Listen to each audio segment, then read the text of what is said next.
O Conhecer de hoje desmistifica a inovação com a ajuda do professor Francisco Rosário, coordenador do mestrado de Economia da UFAL. Professor, existe um movimento nacional, então, que busca conscientizar e trazer essa informação sobre como inovar?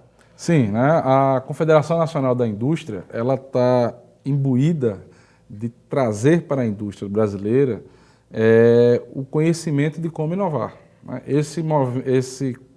Levar esse conhecimento está dentro de um pacote chamado Movimento Empresarial para a Inovação, certo? Esse movimento ele envolve todos os níveis empresariais, não só a pequena, a grande, né, média, todas as empresas industriais, e que tenta incorporar nos produtos nacionais conteúdos diferenciados para que esses produtos consigam um posicionamento competitivo fora do Brasil. Fora do Brasil. Na exportação. Agora, o pequeno empreendedor que está assistindo a gente, como é que ele pode ter acesso a isso, por exemplo? Como é que ele pode ter essa capacitação, essa informação? Quais são os passos que ele deve seguir? Primeiro, participar dessas sensibilizações, né? Nós temos aqui em Alagoas ainda umas 3 sensibilizações, inclusive 2 no interior do estado, se não me engano, era Arapiraca, Palmeira dos Índios.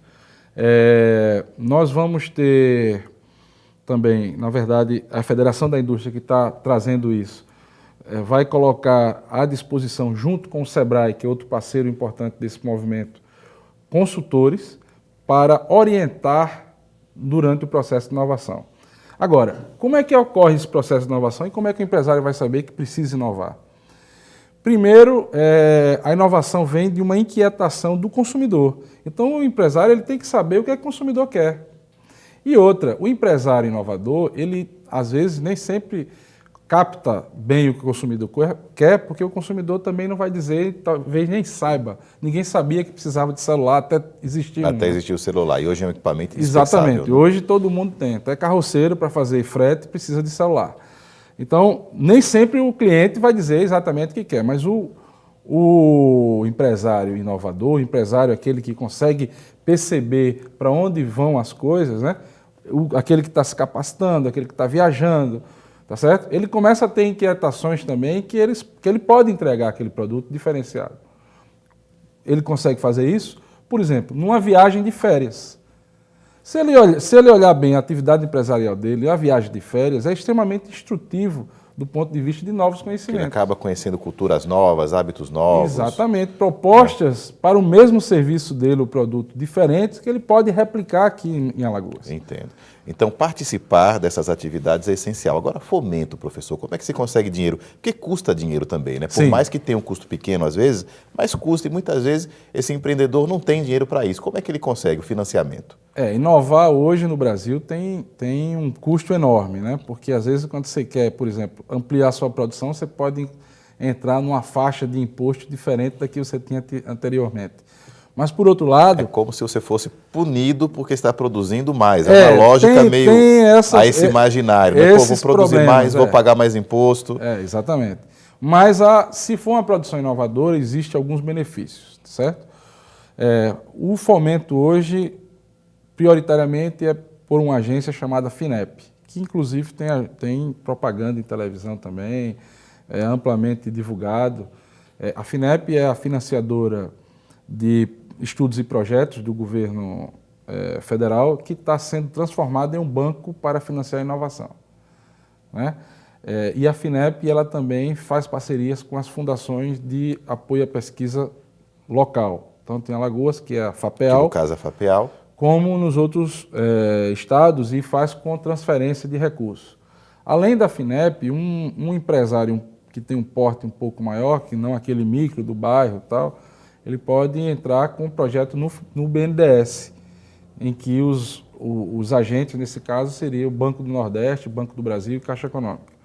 Quer dizer, fonte para financiamento existe? Existe. E quando o financiamento ele é comprovadamente inovador, você tem algumas isenções de impostos. Alguns impostos, em algum momento, no nível federal, são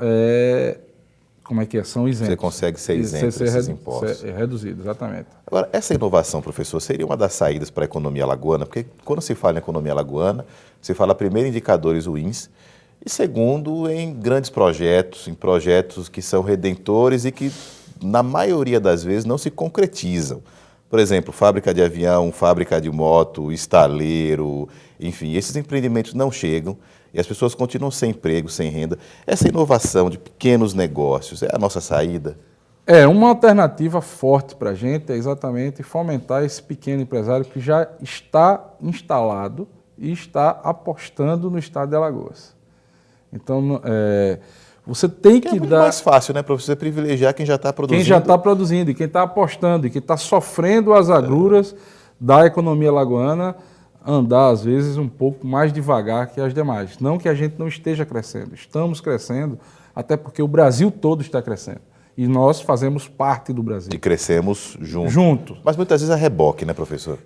Aí com um certo delay, né? Um certo retardo nisso daí, né? Em função das nossas estruturas que não são propriamente as melhores para se incluir numa produção globalizada, né? As cadeias produtivas, às vezes, que ocorrem em estados vizinhos, elas nem passam aqui em Alagoas, né? E a gente tem produtores locais que podem ser inseridos nessas cadeias. Isso é um trabalho nosso do Grupo de Inovação, né? Mostrar como a gente pode construir essas pontes aqui no estado com quem está instalado. E um elemento-chave são as universidades, né? Particularmente a Universidade Federal de Alagoas, porque ela já tem um polo de pesquisa bem estruturado. E as empresas, por exemplo, que a gente vai citar e vai fazer referência lá nesse curso, elas, de uma forma ou de outra, estão usando pesquisadores da universidade. E o melhor de tudo, essas linhas de fomento, por exemplo, paga o custo de um doutor dentro de uma empresa dessa para desenvolver uma solução tecnológica. Que é a pessoa capacitada que vai ajudar no desenvolvimento. Exato. Se, por exemplo, a empresa chega na universidade para trabalhar tem um problema tecnológico e apresenta para os pesquisadores. E ali você tem afinidade com um ou outro estudante de mestrado, doutorado, que pode resolver o seu problema. Esse estudante pode ser pago via projetos, né, para trabalhar para a empresa, tá certo? Então está gerando emprego e outro, um emprego altamente qualificado, com um salário bem mais alto do que o salário mínimo, né, que é o normal aqui da gente, e isso gera toda uma movimentação dentro da economia. Então, realmente, a inovação é a saída, né? É uma porta de saída importantíssima para o nosso estado. Nesse quesito, como nós estamos aí em comparação a outros estados, por exemplo, aos vizinhos, não é? Aracaju, por exemplo, Sergipe, Pernambuco, como é que nós estamos nesse comparativo? Nordeste e Brasil. Olha, a gente tem que também desmistificar essa questão de Alagoas referente ao Nordeste, né? Alagoas, ela sofre, obviamente, mas a gente tem que pôr em perspectiva a seguinte coisa. O grande desenvolvimento industrial do Nordeste está ancorado em 3 capitais, nas 3 regiões metropolitanas nordestinas, né? Salvador, né? E aí tem um polo de Camaçari ali do lado, tal, a fábrica da Ford. E um desenvolvimento histórico. E já vem de hoje, né, professor? Tempo, exatamente. Foi plantado hoje, né? Pernambuco, que é Recife e Fortaleza. Tá. Pernambuco e a Bahia, por exemplo, tem alguns polos fora de Salvador. A Bahia tem o Cerrado Baiano na produção de grãos, né?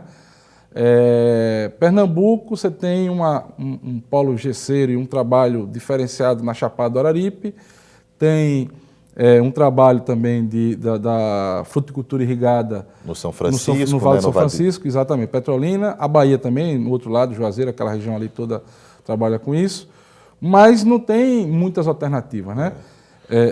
Campina Grande é um polo comercial, por exemplo, mas não tem o salto industrial como a gente esperava que tivesse. Então, no final, se a gente colocar Alagoas, tirando as 3 regiões metropolitanas, nós estamos dentro do Nordeste, a mesma coisa, né? Exatamente. Vamos fazer um pequeno intervalo. Daqui a pouco a gente volta com mais um pouquinho do professor Francisco, falando sobre a situação de Alagoas, esse contexto regional da economia brasileira. O Conhecer volta já, não sai daí.